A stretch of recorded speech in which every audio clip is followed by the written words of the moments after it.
The thing is, when you're drop shipping, it's not just about shipping the product to the customers. It's also about handling returns, right? So if you don't handle returns properly, you're going to lose a lot of money. So in today's conversation, I really want to talk about a few things that will help you actually reduce the loss you have when drop shipping, especially the way you handle returns. Here is the overview I really want you to pay attention to. So why is correctly handling your returns for drop shipping so important? You need to understand with drop shipping, number one, you're not the only one. That's number one. Number two, you will never hold nor ship the products, right? So this is a good thing for you because you basically have no risk, at least at the beginning. Your supplier does it for you. But the problem here is that when a customer is asking to return the product, this can be very difficult to know what to do. Why? Because you never send the product in the first place. Your customer doesn't know it. You know it. And your dropshipping supplier knows it too. So if your supplier, say, is located in the same country as your customers, this wouldn't be so much of an issue. Let's say, your customers are in the States and your suppliers are in the States, not a problem. However, asking your customer to send the product to return, return your product to China, for example, will do quite a bit of harm to your business's reputation, nor is it feasible to do so. Okay, so what you want to do here is you need to think about a plan. You got to have a strategy.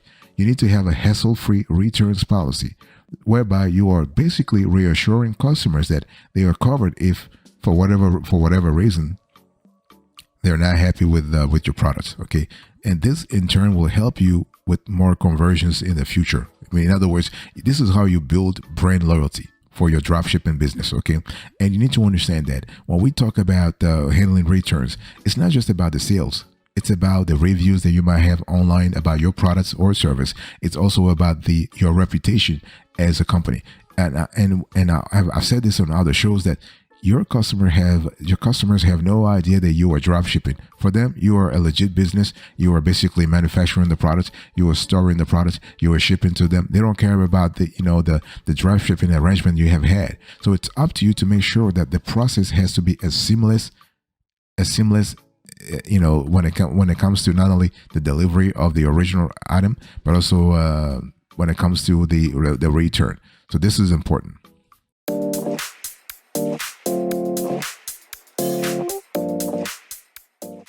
Now, let me share with you the 5 most common reasons for dropshipping return request. Okay, this is important, so this will help you understand exactly. By the way, welcome back to the show. We really appreciate having you here. It's just really wonderful.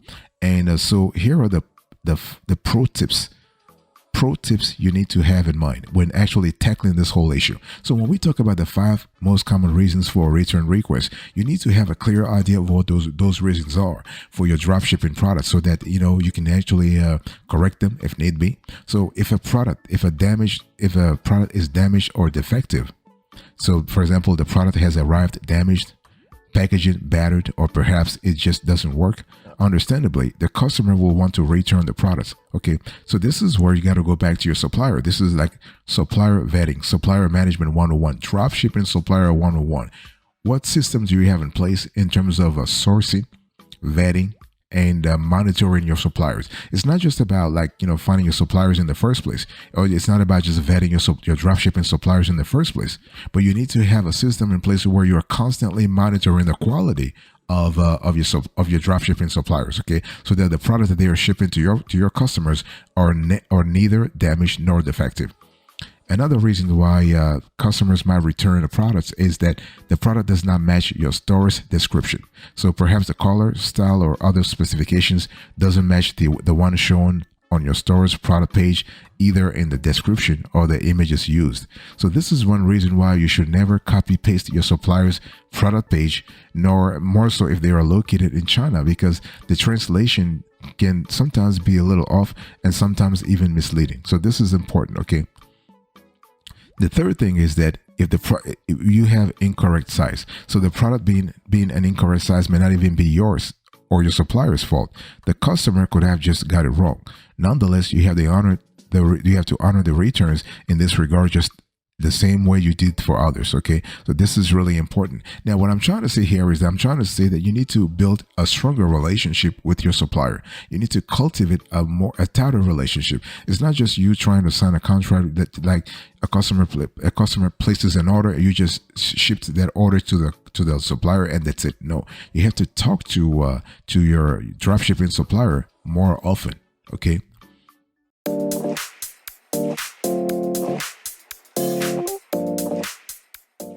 By the way, I want to quickly just to remind you of today's topic. What are we talking about here? We are speaking about the best way, the proper way that you can handle returns when drop shipping from China. Okay, it could be from anywhere else, but we know that right now it's more like from China. China is the #1 market right now in terms of drop shipping sourcing. Okay, so the fourth reasons why a customer might actually return a product is if the product took too long to arrive. Okay, and it's really important to understand that, listen, if you are actually drop shipping from Alibaba or AliExpress, yes, and your customer is located somewhere in the United States, it might take longer. It might take 3 weeks. It might take 4 weeks. If you're drop shipping from China and your customer is located in Australia, then it's a lot easier. Okay, so what I'm trying to say here is what? I'm trying to say that one of the more common reasons a customer will want to return the product, especially when drop shipping, is that the order is taking too long to arrive. Okay, this is an even greater problem when doing so from China, as the average time is 19 days to the US. Think about it, 3 weeks, but it can sometimes take up to 60 days. We have seen in our research, we have seen cases where it took 2 to 3 months, okay, for a product to actually arrive. You also have another reason, which is buyer's remorse. So buyer's remorse really means that, basically a change in heart and even regret in needing the product or service purchased. So while buyer's remorse can happen along the sales funnel, in turn affecting your overall conversion rate, it can also occur after the purchase has taken place. Now, this may not necessarily be anything to do with your products or your customer service. You could probably just have a great customer service and great products, but the customer just changed their mind. Okay, the customer just decided they don't need it anymore. So this is most certainly an unavoidable part of doing business. Most online countries' retail laws will oblige you to honor the return, even if you state the contrary in your returns policy. And see, the thing is, you don't even want to you don't want to go. Let's say. You don't want to contradict the customer, because see, one pissed customer can really ruin your business in the long run. So you don't want that. Okay, it's just a lot better to let them return the product. Maybe they will feel guilty themselves and buy more stuff from you. Who knows?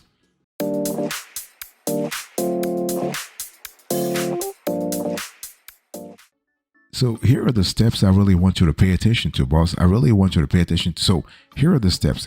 How do you handle returns when drop shipping from China? So one thing you want to do here right off the bat, you need to establish the customer's preferred outcome. You got to really ask yourself, what is this customer actually expecting from me? Okay. Now, a customer may get in touch to complain about their order. They may not always state what they want you to do about this to make it right. So I've just given you 5 reasons, right? So reasons 1 to 3: damaged or defective, the product doesn't match your store's description, incorrect size. Offering a refund straight away will increase your overall refund rate. So it's important to offer a replacement to the customer first. If he or she does not accept, then offer a refund. However, for reasons 4 and 5, so took too long to arrive or buyer's remorse, there will be little point in trying to get a replacement sent out. So a refund will likely be the only desired outcome. Okay, but don't worry. It's important that you are able to find ways to, I will talk to you later on about how to best deal with other issues soon. Okay. And one thing you can also do is, it really depends on how expensive the product was in the first place. You can request proof of the problem.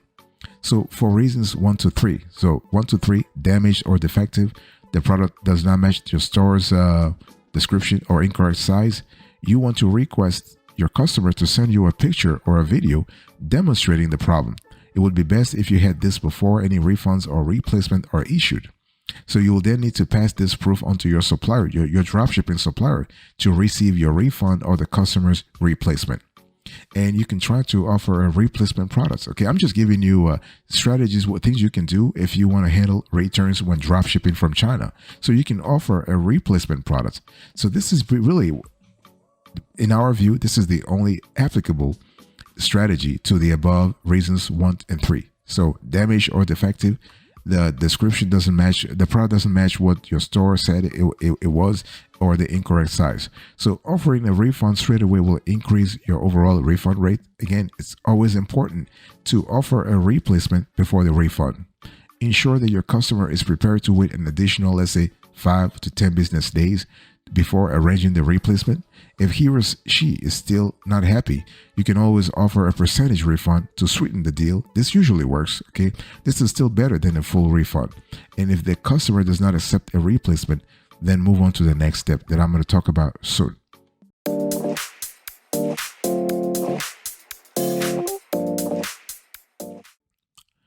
So the next step here is to just provide a refund. I know it's painful. It's monetarily painful. You don't want to be in that situation, but hey, listen, it is what it is. Just want to quickly remind you of the topic we're covering today. I'm talking to you about how to handle returns when drop shipping from China. Okay, how do you actually navigate the whole process? How do you make sure that you are actually coming out of this actually profitable? Okay, you want to provide a refund. Now, the thing is that a refund may be necessary if you've tried everything. Like you have established the customer's preferred outcome. You have requested proof of the problem. You have offered a replacement product. If that doesn't work, just provide a refund. You can carry out a refund directly from your sales platform, and this is kind of fine. Okay, this could be from Shopify, from BigCommerce, from WooCommerce, from Amazon, from eBay, from Etsy. It really depends. Don't wait for your supplier to refund you before you refund your customer. This is a terrible business practice that happens all too often. Remember, your customer purchased from you, not your supplier, and your customer doesn't know that you are drop shipping. They thought that you were the manufacturer, the proper manufacturer for this product. And please do me a favor. Do me a big favor. Don't scrabble. Don't squabble at all, okay? How you handle returns reflects directly on your business's image. Do you want to be known as the company that squabbles over the refund of a low ticket item? Think about it, boss. Think about it. This is important now more than ever because customers will often take to social media and review platforms to complain when they have encountered a bad customer service experience. Okay? Because of this, the words spread the word faster and wider than ever before. So don't ever do this, okay? So for low ticket products, just don't squabble. Once you have the proof of the problem, resolve the issue and then handle it with your supplier. It's probably best, okay, to keep it that way. However, with higher ticket products, for the above reasons 4 to 5, you will need the product returned before issuing a refund, okay? If you say, for instance, it took too long to arrive or buyer's remorse, you need to have proof, okay? And the thing is, you want to speak to your supplier. Be in a situation where you're constantly speaking to your supplier so that you find the best ways to resolve the problem and make sure, most important thing, that it doesn't happen again. It's not about just like, there's a problem that happens once. Okay, it happens. So what do you do to fix it? Talk to me about that. You need to have a strategy where you are constantly thinking about solutions. Okay, not problems, solutions.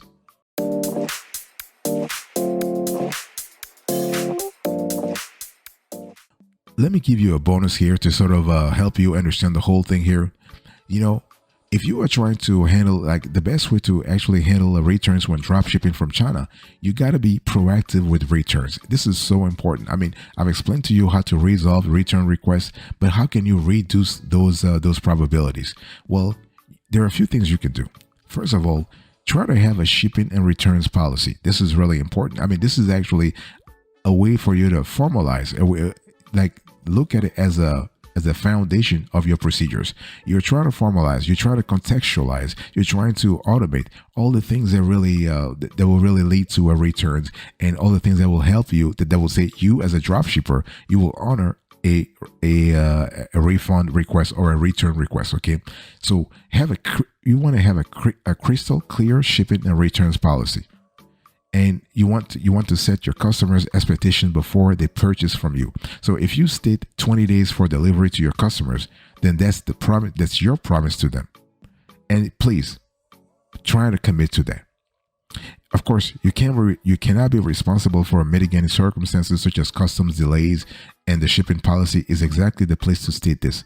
In your returns policy, you want to outline how you intend to handle returns as well as the cutoff date to do so. So the thing here is that if you set customers' expectations beforehand, everybody is happy. They know what to expect. They're not going to bother you. You're not going to go on social media and really, all pissed off and really just badmouth you. And that's what you don't want that anyway. But remember, just because you write this into your policy, the country's retail law in which you are making the sales will overrule your policy. So make sure you are operating within the law in this regard as well. Okay. And also another way to actually to reduce the returns, you want to use better quality products. This is where, going back to what I said, 101. So supplier vetting, dropshipping supplier vetting, dropshipping supplier monitoring, dropshipping supplier quality monitoring. Those are really important. So when selling a better quality product, you will naturally reduce the number of return requests you will get. Okay. So when dropshipping, your clients can probably buy the product cheaper elsewhere. So making sure they get value for money is a must. Plus, a happy customer may also come back or recommend a friend.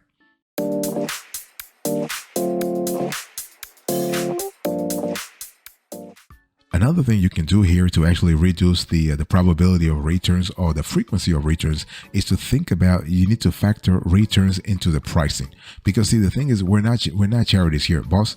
We're dropshippers. We're dropshippers. We're professional dropshippers. That's what we do. That's what feeds the family. That's what really puts food on the table. Which means what? It means you got to really professionalize the whole thing. So you want to actually, you want to factor returns into the pricing. It is a cost of business, okay? And so if you think about the research that we have done, 10 to 15% of sales results in a return. It's just whatever it is. So an easy way to make sure that you are not actually you are not left holding the bag is to, and especially if you don't want this to affect your profit margin, is to add 10% onto the product price. That way you have already accounted for this loss and you are less inclined to worry about issuing the refunds as and when they happen. Okay. And you also want to work a lot more on your product descriptions. So basically, if you're trying to really keep customers happy, if you want to keep customers in the loop about everything that is happening, make sure that you are clear about your crystal clear about everything when it comes to your product. If customers keep buying the incorrect sizes, compatibility, or functionality, then it's likely that your product descriptions could be the problem. Okay, so products on Amazon are typically well worded and are a great place to get inspiration for yours. Try to be crystal clear on your product's descriptions and consider all feedback on returns to work towards lowering them. And so this is really important. And if you're not really good with words, try to hire someone. Hire someone for $5 on Fiverr or $10 on Fiverr. You can get great product descriptions, and that's what you need, right?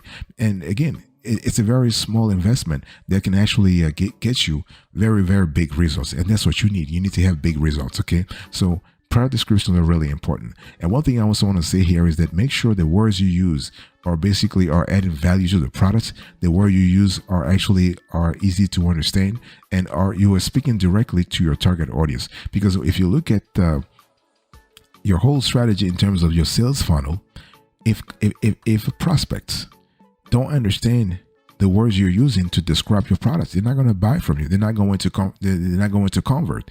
And if you have a low conversion rate, you're never going to increase your dropshipping business revenue, which is not something you want in the first place. Okay, so this is really, really important.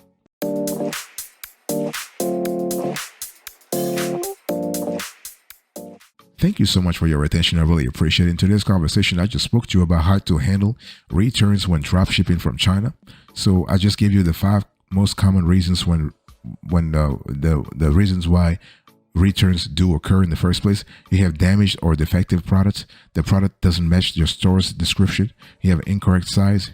The product took too long to arrive, or you have buyer's remorse. Okay, so how do you actually handle returns when dropshipping from China?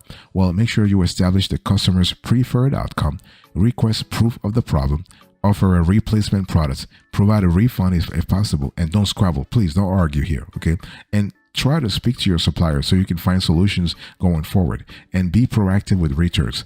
Think about having a shipping and returns policy. Use better quality products. Factor returns into the pricing, and be crystal clear in your product description. Thank you. God bless you. I'll speak to you another time. But until then, remember, stay marvelous.